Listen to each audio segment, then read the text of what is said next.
Initiatives at NIAPRIS. I'm joined today by my Small Business Initiative partners. We have John Coppola from ASAP, Cheryl Bobie from the Coalition, and Paige Pierce from Families Together. Do you want to just take a minute, say hello, and introduce yourself? Hello, everyone. I'm Cheryl Bobie from the Coalition for Behavioral Health. Hi, good morning. It's John Coppola, New York Association of Alcoholism and Substance Abuse Providers. Hi, it's Paige Pierce from Families Together in New York State. Okay, great. Thanks, guys. So we decided to put on today's webinar for a few reasons. The first is that we wanted to touch base with you. It's been a while since we had our in-person forums, so we wanted to see how things are going, and we wanted to give you some updates and let you know what we're working on as well as what's going on with managed care in general. We have a pretty small group today. So we have the ability to unmute the lines so that folks can participate without using the chat box. So Jocelyn, our host, is going to go ahead and unmute the lines in a minute or so. But I do want to remind folks that it can get pretty loud with background noise. So if you can mute your personal phone lines, that would be great. And then when you want to speak, you can unmute yourself. You can also use the chat box to type in your questions or comments. We can communicate that way as well. But if it does get a little bit loud, Jocelyn's going to have to mute everyone again, and you'll have to use the raise your hand feature. So why don't we go ahead and try that and see what happens.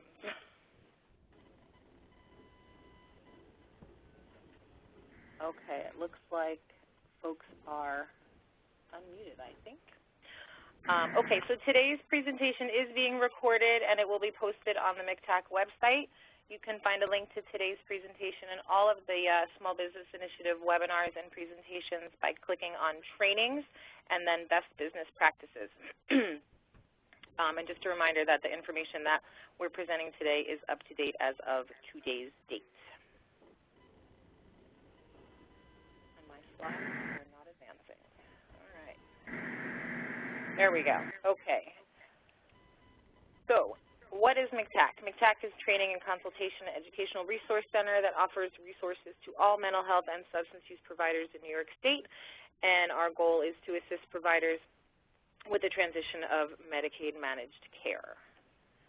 And this slide shows all of the CTAC and MCTAC partners, and the Small Business Initiative partners are here. It's ASAP, NIAPRIS, Coalition, and Families Together. So what is the Small Business Initiative? Our goal is to provide information and training to providers with little or no experience billing Medicaid. We've hosted some in-person forums, and we're starting to host monthly webinars. Those webinars are archived on the MCTAC website. Past presentations included things like how to talk to your board of directors about changes in the system and risk management, and we are planning other webinars, monthly webinars, so we'll update you on those topic areas in just a few minutes. Again, my name is Daniela, and I coordinate the initiative for MCTAC. My contact information is on this slide, and all of our contact information is going to be provided on a slide towards the end of this presentation so that you can contact or any of us, or all of us. Okay, so I thought we'd start today's presentation or our office hours by providing you with some resources. This may be new for you. There are some new children's provider resources that we wanted to share today.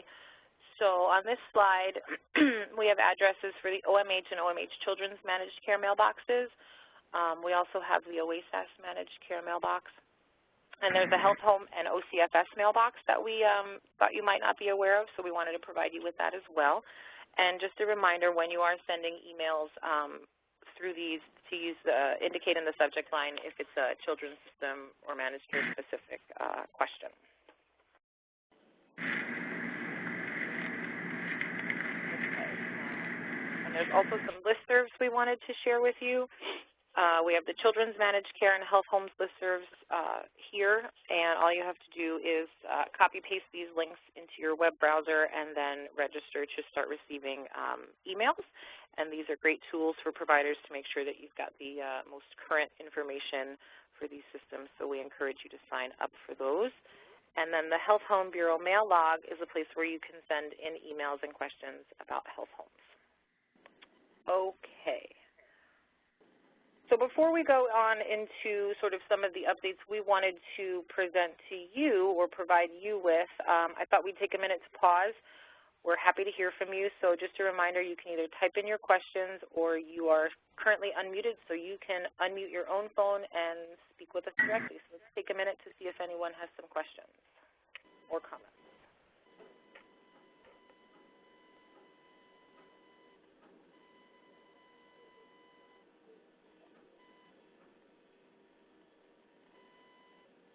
Okay, people are still being shy, so I'll keep talking. So we do have some updates. Daniela, yes, go ahead. This is Paige. I just wanted to ask you, you sent out a note to everybody who had registered asking if they had any questions. Did you receive anything in writing?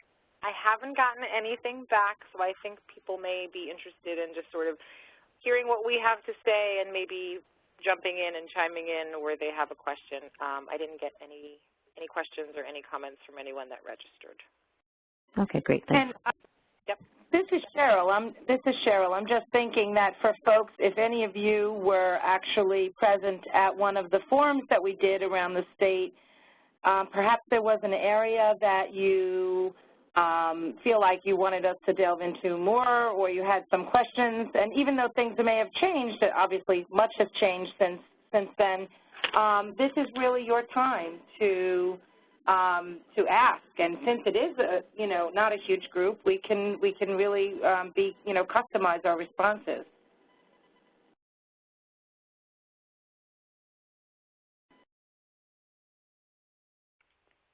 That's a great point, Cheryl, and I actually have a slide coming up to sort of summarize what we talked about at the in-person forums. Maybe that'll help jog some folks' memory, and they'll have some questions for us. Mm-hmm.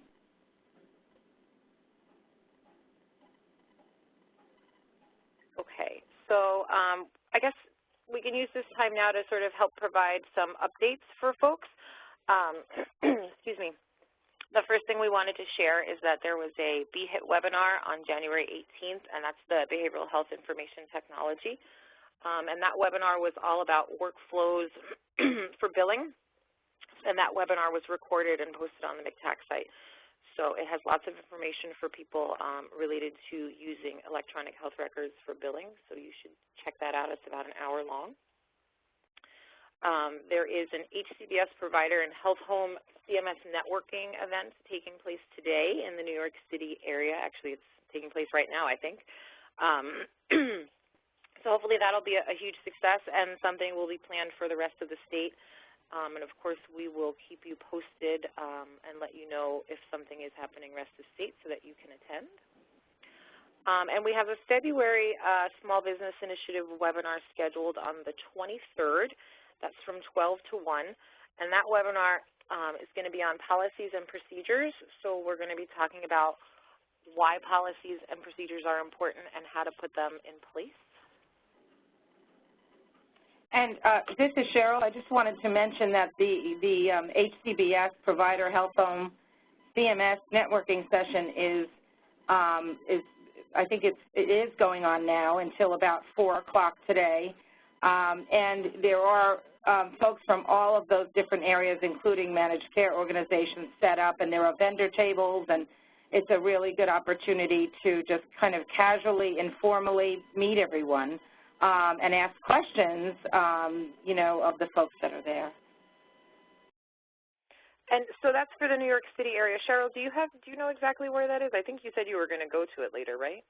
I am going to go to it later, and let me just look while we're on the line, and I'll come right back to you with the specifics. Right. In the New York City area, they might be able to attend. Exactly. Let me just pull that up. That's actually at Emblem Health, and let me just get the address for us while others are thinking about what they might want to ask.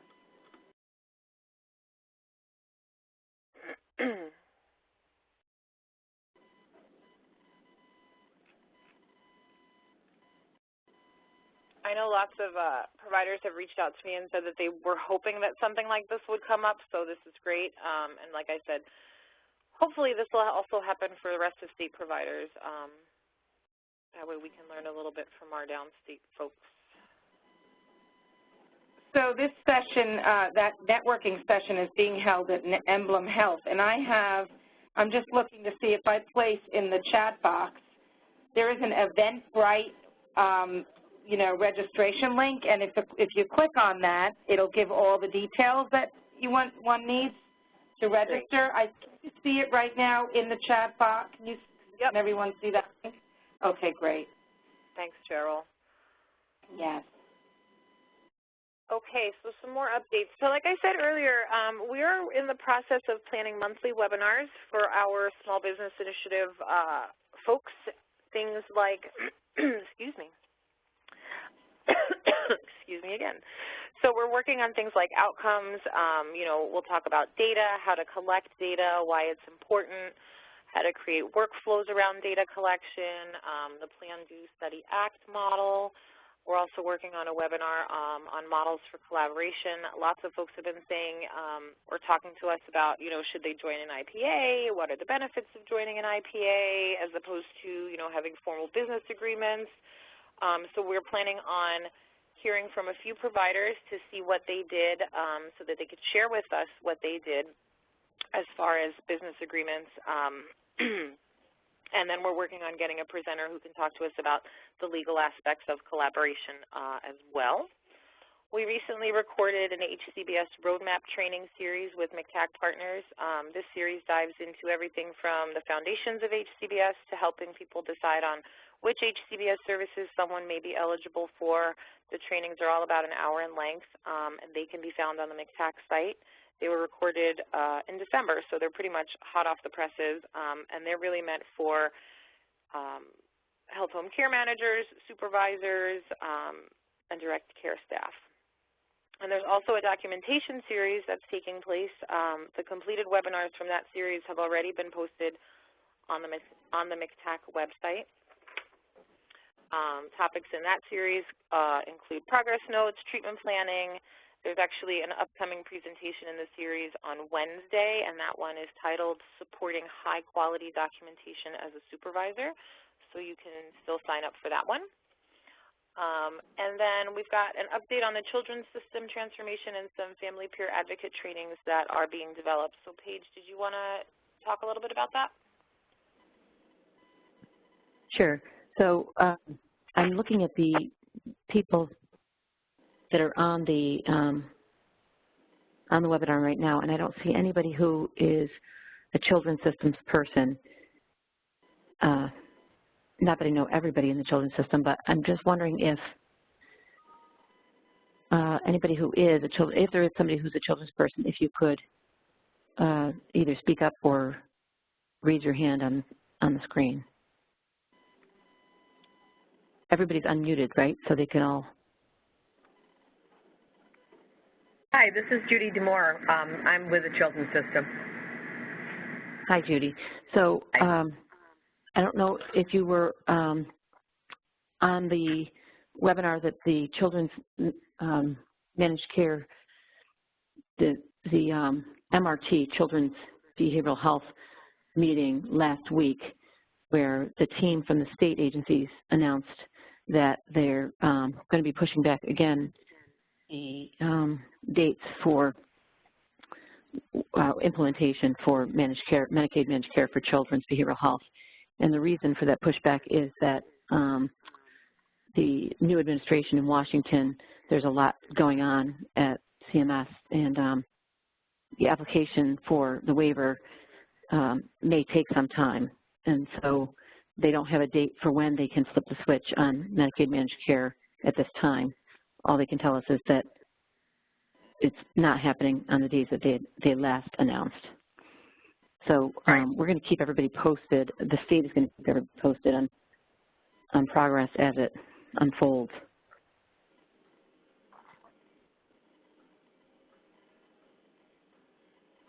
The other thing I wanted to tell people is that the spa services waiver has been submitted. That part, at least, if CMS approves it at some point in the future, that will take effect. But they, again, don't have a date yet because it all hinges on what happens in Washington. Does anyone have any questions about that? not that I can necessarily answer what's going to happen in Washington, but.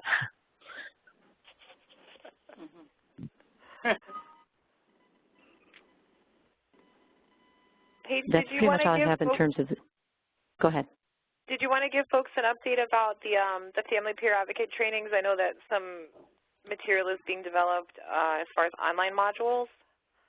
Right. So, as you may know, the Children's Behavioral Health System has Family Peer Advocacy as one of the SPA services, and in our application to CMS, it includes a requirement that they have, that people who are going to be billing Medicaid for Family Peer Advocacy have to have a certification or a credential in order to do that. And right now, in the mental health system, it's the Family Peer Advocate Credential, which has been underway for several years now, and we have over 300 people across the state who are credentialed as a Family Peer Advocate, and even more who have been trained with the training that's required.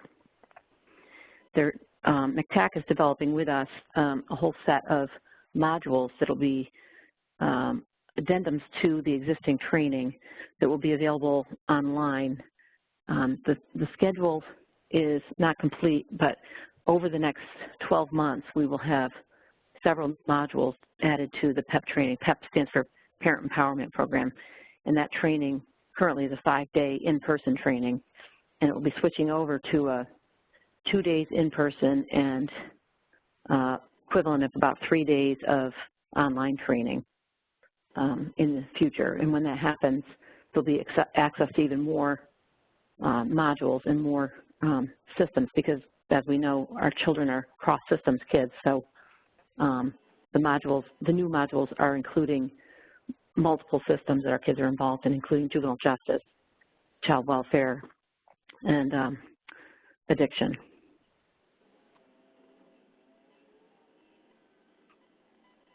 Any questions? Go ahead. No, I was just going to ask the same question. Did anyone have any questions? All right. Everyone's very quiet today. Maybe we're all, I don't know, it's lunchtime. Maybe folks are hungry. So let's move on. I just wanted to sort of follow up. I know, Cheryl, you had mentioned this earlier. So just sort of following up on what's been going on since our in-person forums. You know, we talked about putting implementation teams together, forming new relationships, you know, billing tools, using an electronic health record, developing staff competencies, you know, disseminating information, how to update staff on changes. So we wanted to use some of this time to have this be really, you know, to really communicate with each other and to help problem solve, and sort of see what you guys have been up to, and to use this time to have a conversation about what you've been doing. So please, anyone, feel free to jump in and let us know how's it been going and what have you been doing, any roadblocks or anything we can sort of help problem solve for you. Or just give us some really good news and tell us a story about some, you know, a really good thing that's happened as far as, you know, implementation and what's been going on. So I'm going to open it up to everyone.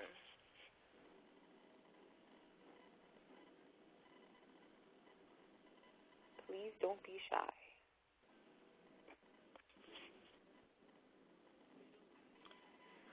You know, I'm thinking, I'm sorry, Danielle, this is Cheryl and everybody. I'm thinking maybe it'd be helpful to ask to pose a specific question, like when we talk about, you know, building the right team in an agency or in a setting to plan for change and implement change.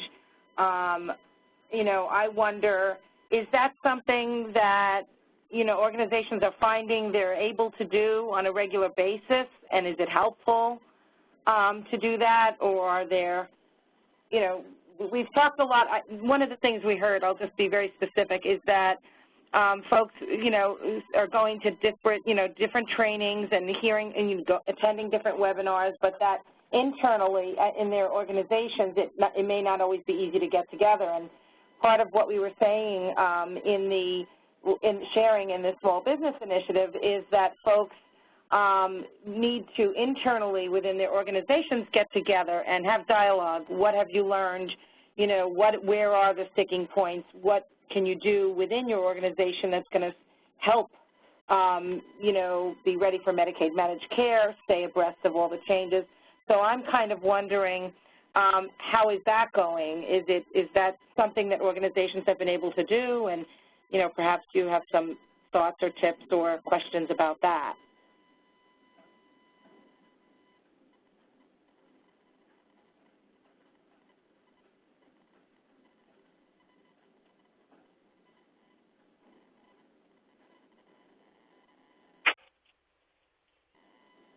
And I'm just wondering if perhaps some of our partners on the line have any stories they wanted to share in relation to any of these ideas or questions.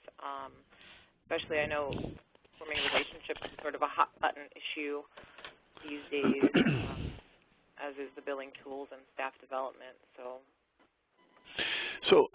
this is John Coppola from the New York Association of Alcoholism and Substance Abuse Providers. So I guess I'd like to suggest to people who have called in that, you know, making a couple of assumptions. You know, number one is that the speed with which some of the changes are impacting people is, you know, dizzying. You know, it's just really, I think, very difficult to keep an updated glossary of all of the acronyms that are being developed on a daily basis, much less the ones that have been in effect for the last 10 years.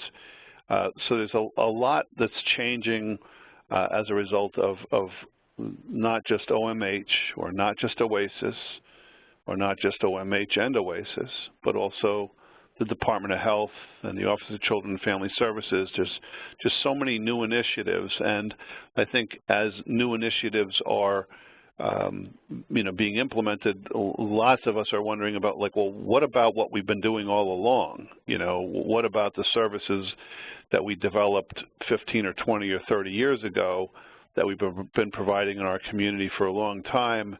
You know, how does that kind of relate to all of these new initiatives, and how do I find the time to, you know, try to keep up with all of this? And I think that has been a theme that has weaved its way through every one of the trainings and is in the back of our minds as we try to develop resources to help you. One of the assumptions that we make is that, you know, everybody who called in, that your time is valuable, and that, you know, and it's reasonable for you to expect that MCTAC, you know, people that are on this phone as panelists, will be working to try to make it just a little bit easier for you. And, you know, one of the reasons why we're doing this, you know, office hours is to try to fine-tune what we're doing, and also make sure if there's, like, specific needs that you have, you know, that we can respond to them.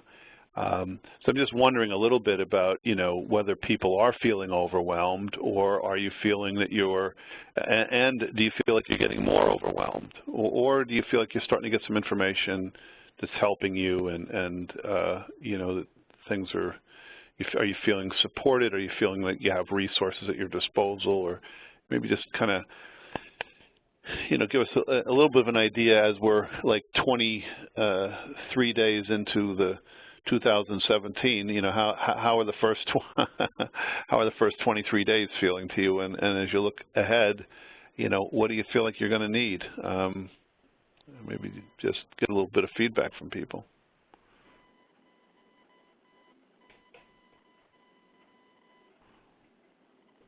And are we absolutely certain that we haven't muted all of our participants? No. Somebody please cough. Are we sure that we haven't muted people? Are we positive? They may have muted themselves, but everybody is unmuted on my end. Okay. Could somebody just say hello? Hello. Oh, good. Bingo. Yeah. Houston, we have liftoff. Sorry. No, that's great. This is Judy again, DeMoore. You know, we're into doing the care management for children's health homes. So I think the thing that's disappointing is just everything just keeps getting pushed back. So, you know, we're spending money and there's no revenue coming in, which probably I'm not alone in that. But I think, you know, some of the things you had on there about doing valued outcomes, you know, the business models, those are helpful. The billing, all that sort of thing. But sometimes until you get into doing it, it doesn't have a lot of meaning. So, but. And I've heard some similar stories from HCBS providers or new providers that are now going to be providing HCBS. You know, they're sort of waiting. They're like laying in wait because the referrals are not coming in yet, and they're getting frustrated.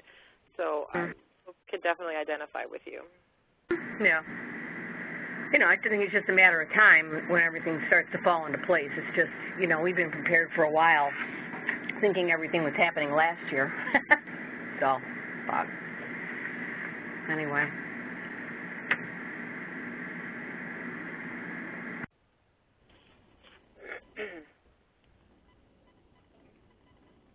So does anybody have any specific questions for us? I know that folks are a little bit quiet today. Oh, someone just typed into the chat box, we're ready to go. Yes, frustration. We've got lots of training, and we've kept up on things. Where are the referrals? So that is, I think, a very common question that all of us are hearing, right, folks? You know, where are these referrals? And I know that, well, I guess we can all sort of speak to different parts of the state. Cheryl, I know in the New York City area, the HCBS referrals are sort of coming through now, right? Yes, I mean, yes, in the New York City area, but again, small in numbers, and some folks, I mean, there was a whole transition in that many folks had gotten, many agencies had gotten designated as providers for many different types of HCBS services and then decided to hone in on just a few of them. And some of the agencies I know that have been, for example, that offer the employment services, you know, those parts of HCBS services are getting referrals. But you know, it's interesting. We actually just started like I don't know what you would call it, but a kind of a learning collaborative for folks to just continue to share about exactly what is happening in some kind of ongoing way. Because I would say about 2 or 3 months ago, folks were saying, you know, we're ready to go, exactly what was just typed in. We're ready to go and nothing's happening, and they were concerned about rates. And then the rates got a small bump up, and that was, you know, makes people feel optimistic. But as was pointed out, until you actually start getting referrals and know what you're doing and know what services you're going to be providing and to what extent, it's hard to, it is very natural to feel frustrated. I think there's some movement, but not nearly enough. And that was one of the reasons to have the forum today, is to connect people, you know. Right, and I think it's difficult to sort of put those workflows into place and to plan for things, you know, like allocating staff time when you're not sure about how many, you know, at least for the adult HCBS providers that we're talking to here, we're not sure, or you're not sure, you know, how many referrals and how many people you're going to be working with in addition to what you're already doing, if you're already doing, you know, running a PROS program or an outpatient substance use program or something like that. So I think it's difficult to plan for that, and that's probably where lots of folks' frustrations come from. Although I've heard from some folks in Western New York who have tons of HCBS referrals, so it's you know, sort of all over the place. There's really no consistency, I think, yet throughout the state as far as where the referrals are coming from and the number of people that are being provided HCBS services so far.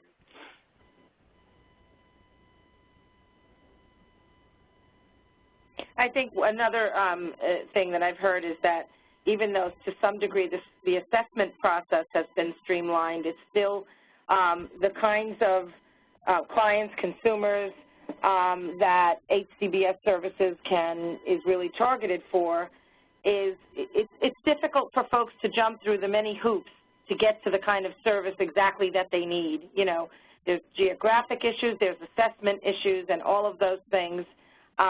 You know, even if the agency is very proactive in reaching out to get referrals, you know, the client or the consumer has to find their way, get assessed, and then get into the right service in the right location. So there are a lot of things that have to come together. And I think that, you know, all the state agencies are sort of all working together with providers on that. So hopefully that will get a little bit better.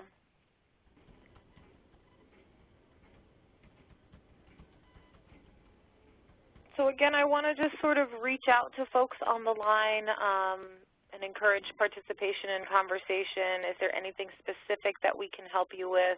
Do you have any questions for us, you know, either related to HCBS or managed care in general or the children's system, resources or trainings, anything in particular that you're looking for? You know, feel free to speak up or to type into the chat box. We'll give folks another couple minutes to think about that. And again, if you know, John or Paige or Cheryl, if you want to jump in, please feel free.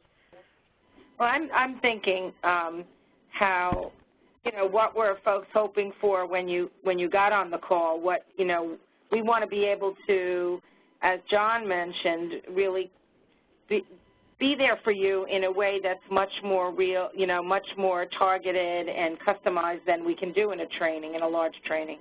So if there's something that you came in hoping to hear a little bit about, it's really open for you to ask it in any way or say what you want to say.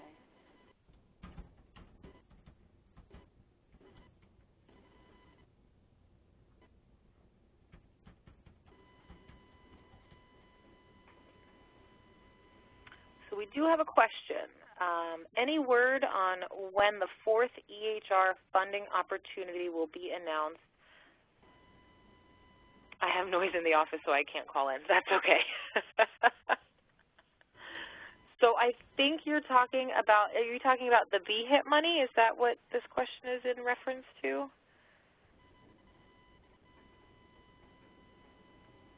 Yes, okay. Yes. Go ahead, Cheryl, what were you going to say? No, I was just going to say, yeah, I didn't know if you saw that it came up, yes. Yeah, I know that, and some of my colleagues on the phone, you can chime in and correct me if I'm wrong, but from what I've been hearing is that the BHIT grant money has not totally gone out yet. I've heard from providers who have been approved, they've, you know, picked their vendor, they've started working with their vendor, gotten their software, but they haven't yet gotten the money yet. So I know that I think there was a, what's it called, a survey that went out, right? And folks are still, I guess, responding to that. So I haven't heard any specific word on that. I don't know if you guys have any other information. Just looking at, yeah, my understanding is that it hasn't all gone out yet, and I know we just received there's a document which has some upcoming webinars specifically about BHIT. It looks like there's one on February 6th from 2 to 3. I mean, I have some resource information here that I'm thinking, this is not a website, so I don't know exactly how to get a document out, but perhaps is there a way, Daniela, that we could get some information out to folks if they're interested in that, or maybe just follow up with this one person? So, yeah, Andy, we have your registration information, so we can go ahead and send you that in an email after today's webinar is over.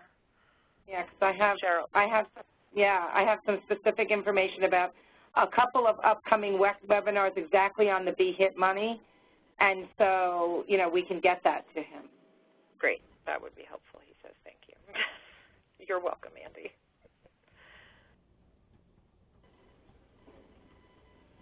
Any other specific questions on anything that's been going on?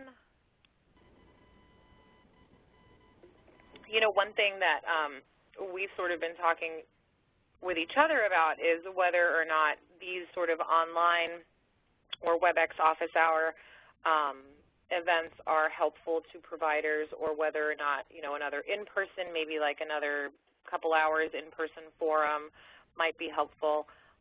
So we're always looking for feedback on that from our provider friends. So if you want to speak up about that, that would be great. And then if there's anything in particular that, you know, that we can sort of offer assistance with, that would be helpful for us as well. And I think, you know, as the webinars get developed and we start really doing things like, you know, helping people develop value propositions, or I think that Models for Collaboration webinar will be an important one for folks. Maybe we could do some in-person work sort of following up after those in the spring.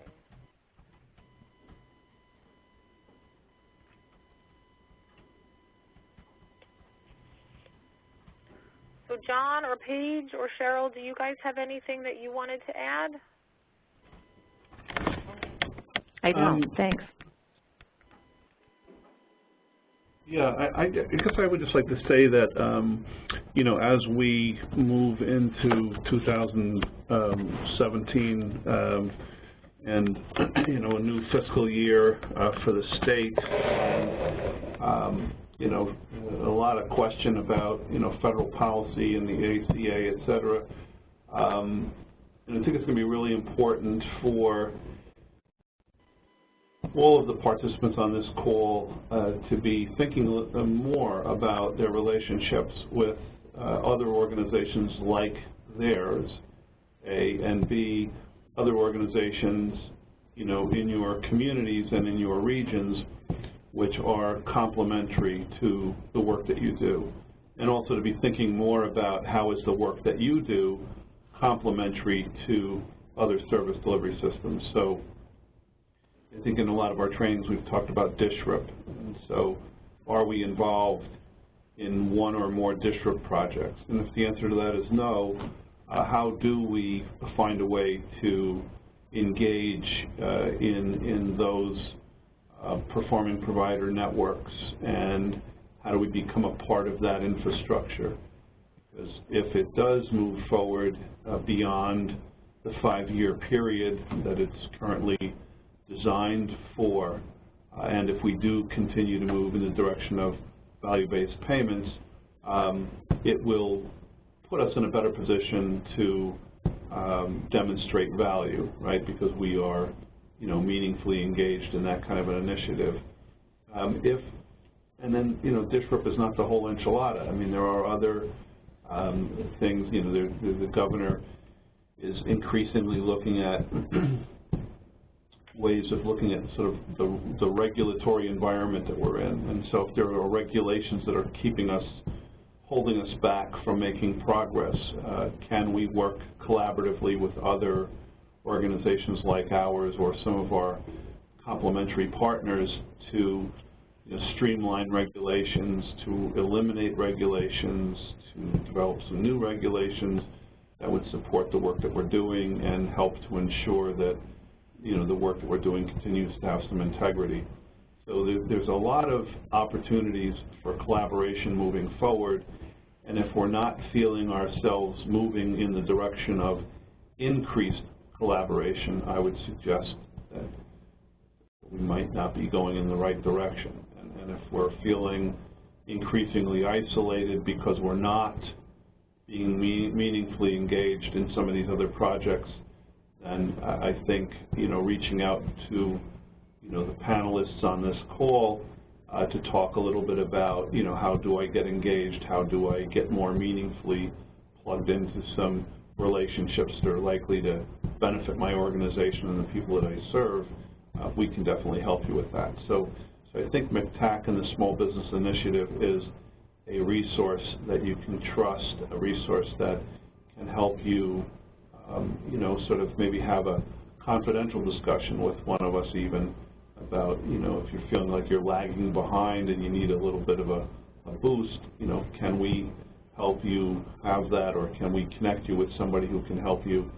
I think it's really something to be really paying attention to now, because the stakes are starting to get pretty high, and it's tough to play catch up, but it's definitely not too late. And you can, our email addresses are up on the screen, so you can feel free to email us and reach out to us directly, and then, we can schedule a call with you if you like for any of those things. So we have a couple of comments in the chat box. There is one that I'm going to hold off on. I'm actually going to address it, but I'm going to hold off on it for a second. It's a little controversial one. But this other person, Aisha, is saying that this is her first office hour presentation. So we're a small agency and ready to start. No referrals to date. I think we'll benefit from this kind of dialogue going forward. So thank you for that. We appreciate that. And like we said before, it can be a little bit difficult to sort of come up with questions when you're not actually doing the work yet. So hopefully that will change in the near future for you. There is the other question that I said we would address, or I will ask. I don't know how much we'll address it because it really could fill up a whole hour, is that what will the new administration's plan to abolish the Affordable Care Act mean for all of this? So I don't know who wants to be the brave one to address that question first. I suspect it's going to be you, John.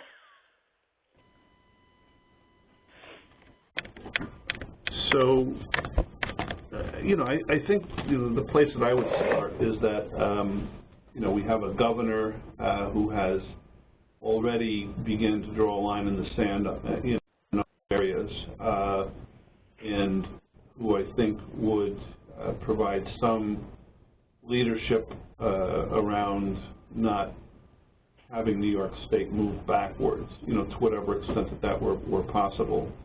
I think, to the extent that other states would not be inclined to, include certain kinds of services in their Medicaid program, and New York historically has, I would expect that New York will continue to include those pieces of their commitment that have been, historically there. We have an Attorney General who has been very aggressive in pursuing the insurance companies and around parity issues and those kinds of things. So, my thought is that we should be proceeding with some measure of caution. I mean, somebody mentioned earlier the fact that, the delays in implementation of some of the children's initiatives, people who've already hired staff anticipating that things are going to happen, that new things are going to happen. I think, I heard OMH at a recent meeting suggest that, that we might want to proceed with some caution about spending new money before we have a good sense of what's going to be happening. So I would echo that recommendation, that we be a little bit cautious. But at the same time, I think we should plan for the continuation of some of the initiatives that are happening in New York State. And I would again be thinking a little bit about my infrastructure and saying, am I well positioned for value-based payment? Am I well positioned for being part of a sort of integrated service network that includes health care, mental health, addictions, and other kinds of population health initiatives. So again, I think it's a matter of proceeding with some caution, and then being smart, being pragmatic. And if I went no further than to say that really that whole focus on value, like what is the value that you bring to your community, and how do you measure that value, and then how do you make an economic argument for that? I think as long as we stay focused on those things, I think what happens in Washington will definitely have an impact. It'll definitely tighten things up considerably, and I would say those people that are able to sort of talk about their value in a more succinct and clear way will have a greater likelihood of surviving. if it does get significantly tighter, as opposed to folks who kind of stay in a construct that was, you know, a more of a, you know, historical construct as opposed to some of the emerging, you know, momentum in the field. That helps at all. Thanks, John. And I would sort of piggyback on that, on what you said about, you know, value, because I feel like providers really do need to sort of look at the services they're providing in a different way than we're used to, you know, and being able to identify the value in the services that people provide, I think is super important, and looking at that in a way that includes some outcomes and some data is also something that I think will be important for people to start doing or to do more of.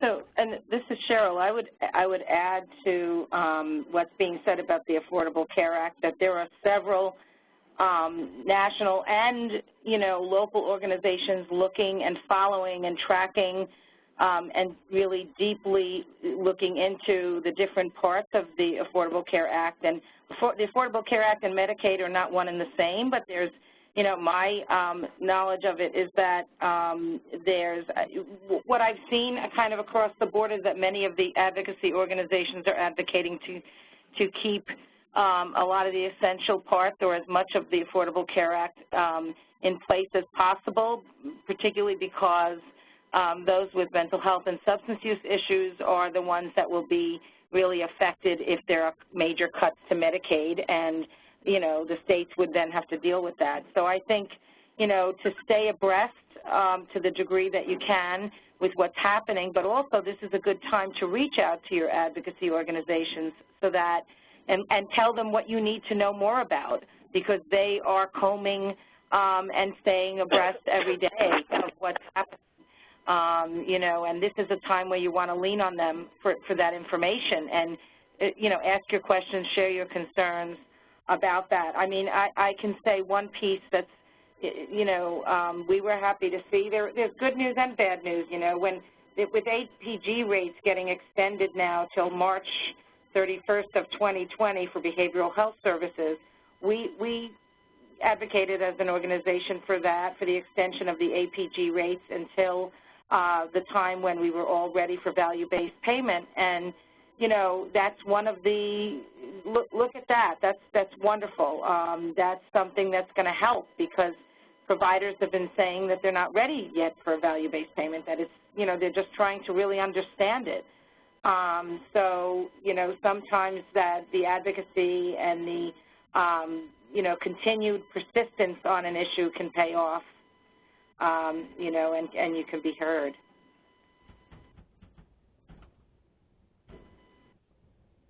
That's a really good point, so thanks for raising that. So we're coming to the end of our hour. I want to give folks one more opportunity to reach out to us, ask us anything, even if it might be a little controversial. We kind of like that. So we'll give folks another minute or so, and then we will wrap up for today. We do appreciate all of your time, and we want to be respectful of your time. So if there aren't any other questions, I think we're going to wrap up. Cheryl, John, or Paige, any last-minute words of wisdom?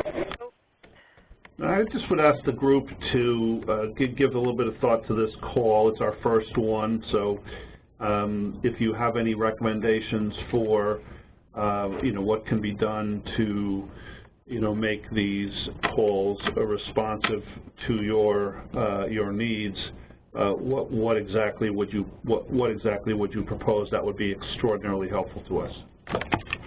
Yeah, I think that's a really good point, and I've left our contact information up on the screen so folks can take note of that.